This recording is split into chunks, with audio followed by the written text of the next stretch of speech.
What's going on YouTube? It's the Filthy Casual. This is my Season 17 starter guide for the Wizard. Now we don't know the date for Season 17 yet, what we do know is it's going to be the Season of Nightmares, so we're all going to get the Legacy of Nightmares set bonus for free. We also know the Hadrig's bag is going to have the Firebird set in it. Now when I ranked the classes I gave Wizard last place, so in my opinion it is going to be the slowest, but don't worry, I've got you back if you want to roll one. The class is in a really good spot at the moment. You've got Veer's Chantodo, you've got Lon Meteor, Lon Frozen Orb, towels you can use with the Sage set and get double DBs, so the class is in a really good place. But before we jump in and I show you all the tips and tricks on how to make the most out of Season 17, I just want to say thanks for all the support lately, it really has been amazing. I'll set a like goal for today of 10 likes, hopefully you can give it a thumbs up, help me grow the channel, and if you're new, hit that sub button. Now if you're ready to learn how to get to 70 as soon as possible, become as powerful as possible, then great.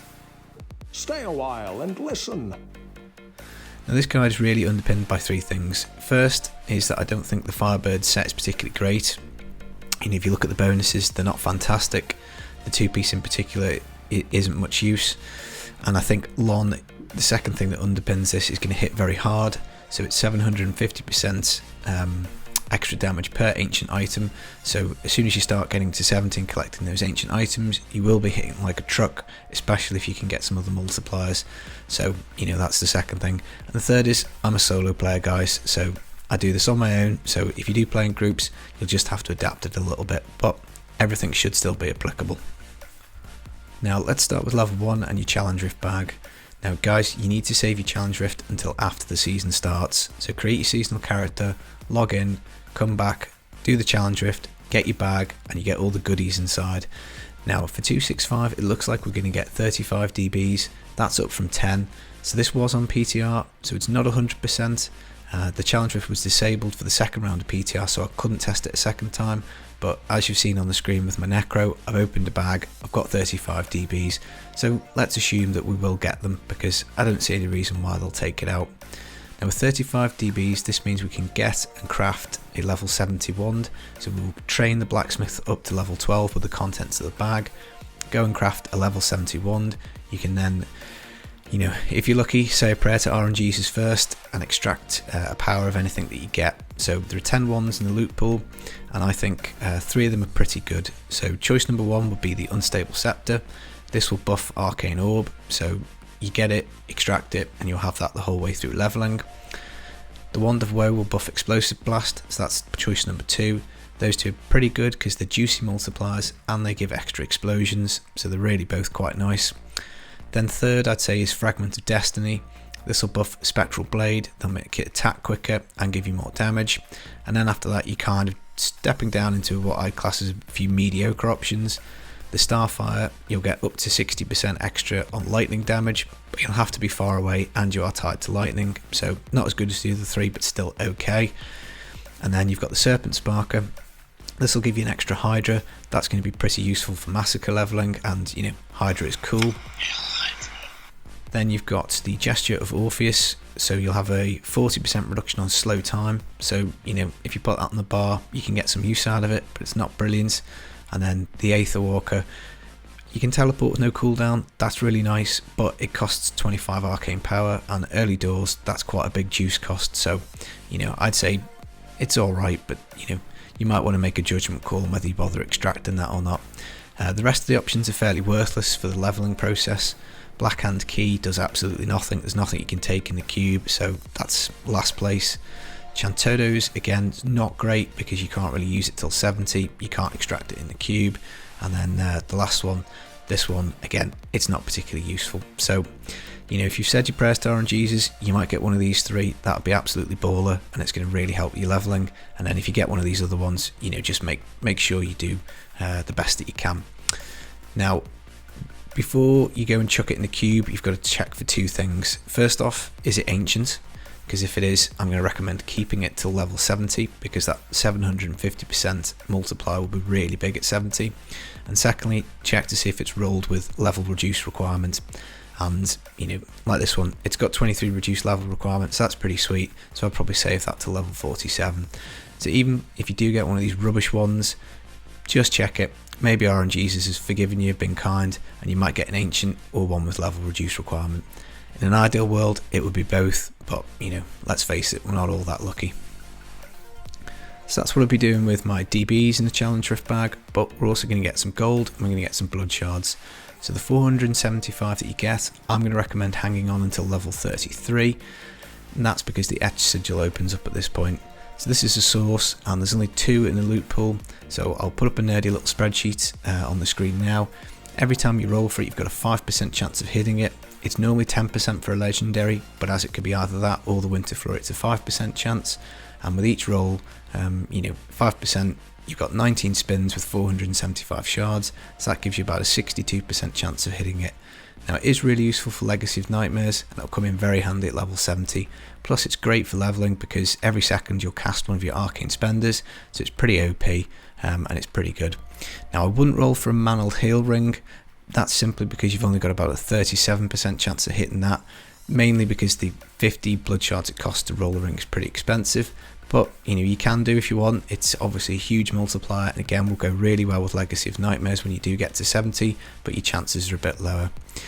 Now obviously whilst you're leveling you might hit a blood shard goblin, you might get some extra shards to spend, so there are a few other items worth knowing about, and you can come back and get them at level 1, so you can roll a level 1 wizard and come back and pick up any of these following items.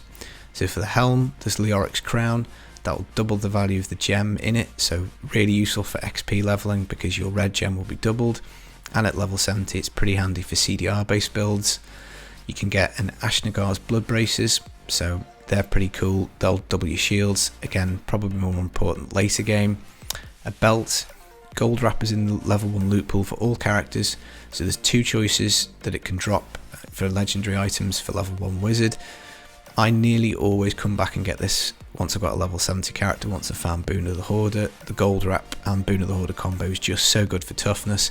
It means that you can push through your normal rifts and all you're looking to do is stack damage, so I will nearly always come and get that in the season. And then you can also get a Poxfold's pants.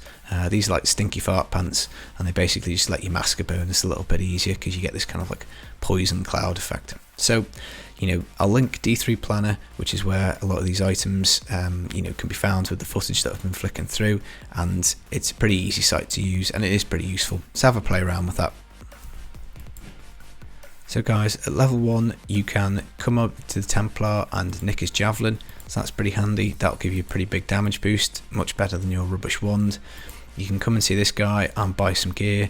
Occasionally he's got a weapon that will be better, so you know, that's worth taking for this particular go. You can also pinch this gear off him. Well, I'll say pinch, you're going to pay him, so it's not the end of the world, but you can get some life regen stuff, so that's pretty handy. Now if you do hit one of these baller wands from the blacksmith and cube, I'm obviously going to want to put the item in the cube as soon as possible, so that will involve going to Act 3, the ruins of Sescheron, and basically walking around there until you find the cube. Now I probably would still put the game on master and do a boss bounty, so I'd do Act 2, either Zoltan Cool or Magda, so either one of those, kill them, get the big chest, get the goodies inside, and then I'd probably go get the cube, drop the game to normal, go get the cube, because the multiplier is going to be really handy. I'm going to recommend Massacre bonusing, and that's just simply because I think getting to 17 and unlocking this Legacy of Nightmares bonus is going to be really handy. So what we're going to do is we're going to go to the Halls of Agony level 1, level 2 and level 3, and I'm just going to play around all of those until I've killed all the monsters, and then I'm going to close the game, go back and do it again, and keep doing that until I get to about level 30, pick up the cube if I haven't already done so, and then go to the Fields of Misery. And then what you're going to do is just Massacre bonus, so basically just run around the map like the outside and go around in a big circle and chain all the enemies together, and then that way you'll get lots of bonus XP for doing it, and it will mean that you level very quickly. And as I say, getting to 70 is a goal, because what we can do is we can give you a pretty high chance of getting an ancient straight away at 70. Now in terms of gear, you will fall behind in your gear because you will level very quickly, and you won't get many drops because there aren't that many chests in the Field of Misery. There's normally not quests to complete and stuff like that, so if you do run dry on gear, what you need to do is come back to town. I would recommend buying it to get as much as you can off these various vendors. I wouldn't recommend crafting gear because you're going to want to save your mats until you get to level 40, at which point you're going to craft yourself a two-handed axe, and then you're going to re-roll for level requirement. So you need to craft one, preferably it will have vitality, but definitely on the secondary affix it needs to have CC, so this one has 2% chance to immobilize on hit. So that means that when I re-roll that other affix, there are only 3 possibilities for me to do it. So anything over level 20 would be pretty good. So if we just stick it in here for another reroll, well, I'm out on mat so I can't do it, but if you click on this, we've only got 3 possibilities here, so it's a very high chance that it's going to drop. And anything over 20 you want to accept. Now the gold cost does go up the more you do this, but bear in mind it costs 15 mats to craft a new one of these, so it's a bit of a balance. You just play it by ear. Now once you do have one that you like, what you need to do is stick a transmog on it. So stick it in here, pick one of these 500 gold ones, and then transmog it, and what that will do is it'll give you this little purple icon over it, and that will stop you from auto salvaging it. So if you go to the blacksmith and try and auto salvage, it won't destroy it for you. So the auto salvage is gone. If I had other yellow items here, it would take them away, but it would leave that one because it's got the transmog. Because this is such an important thing. To get this level 21 reduced item would be huge. Once you get to 49, you can crank the difficulty up as high as you can, and obviously that would be absolutely baller. Now you just need to do your best, guys, when you're leveling. Beg, borrow, steal, whatever items it is that you need to get. Craft them, buy them, or not craft them, buy them, and then make sure you check the vendors for rarer items as well, like rings and amulets.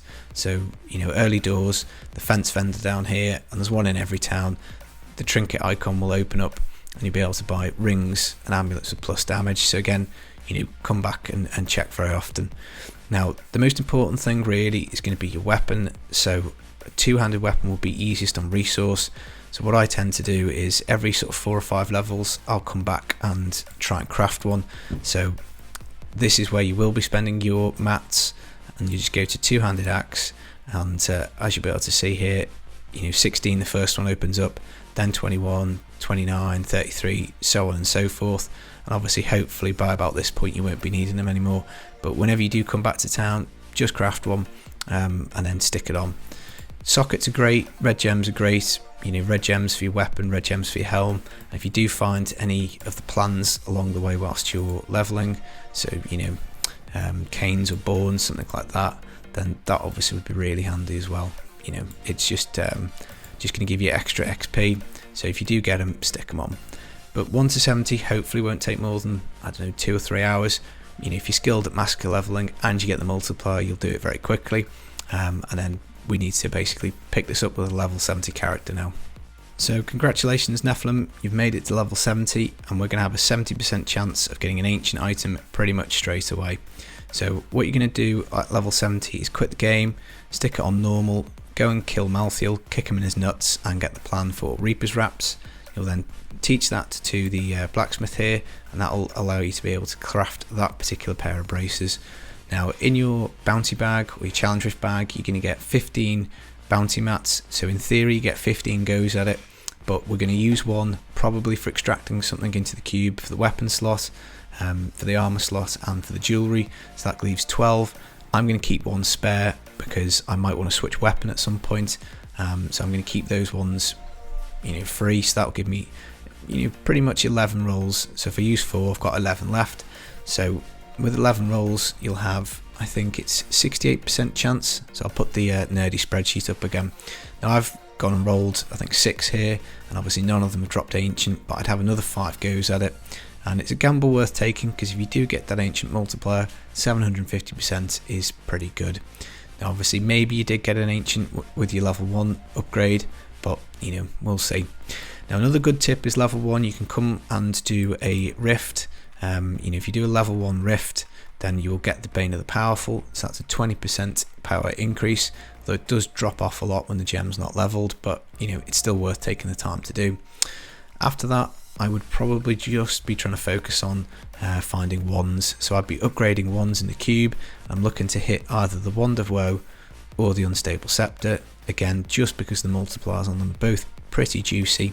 and then once I find one, I'm going to stop and I'm going to look for the offhand. So I'll probably be rolling sources with my blood shards to try and match the two up, and then once you put a multiplier on top of a multiplier with 1 or 2 ancients from the Legacy of Nightmares set, you're going to be absolutely crushing, and it's going to give you a really good power kick pretty early. So if you go back and get the gold wrap for these two, then you'll be pretty much immortal. And then the Orb of Infinite Depth has got damage reduction built in, so it's not quite as important to get the gold wrap with these two. Now another combo that you can put together very easily is the Etch Sigil and the Death Wish. This is a bit rarer because you're looking for either one of these wands. It's 2 out of 10, so 1 in 5 chance, 20% that you'll get one every time you upgrade a wand. I think there's about 15 or 16 swords in the pool, so the odds are a lot lower. You've got about, I think, 3 times rarer to find the Death Wish than either one of these two. But it does help out for the meteor, so it is really good, and also it's quite easy to get yourself a pair of Nilf's Boast boots. So again, that's another multiplier. It's pretty easy to get. There's not many boots in the Wizard loot pool.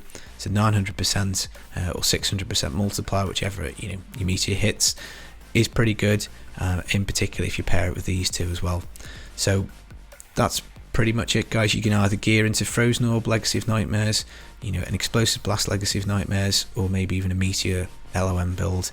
Now, collect Veer pieces as you go. You're going to want to put together your Cold Chantodos build, but at this point you're kind of probably free to either just carry on collecting Ancients and try and creep your power up that way, or as I say, jumping onto a different set.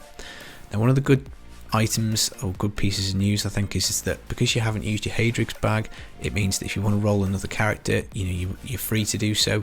You can go and pick a Demon Hunter and get a Shadow set, for example, or you can save it for a hardcore character, and I think that's what I'm going to do because a couple of months into the season I've probably burnt myself out on it, so I might just go and level a hardcore character and use the free set when I get there, but I'm not so sure.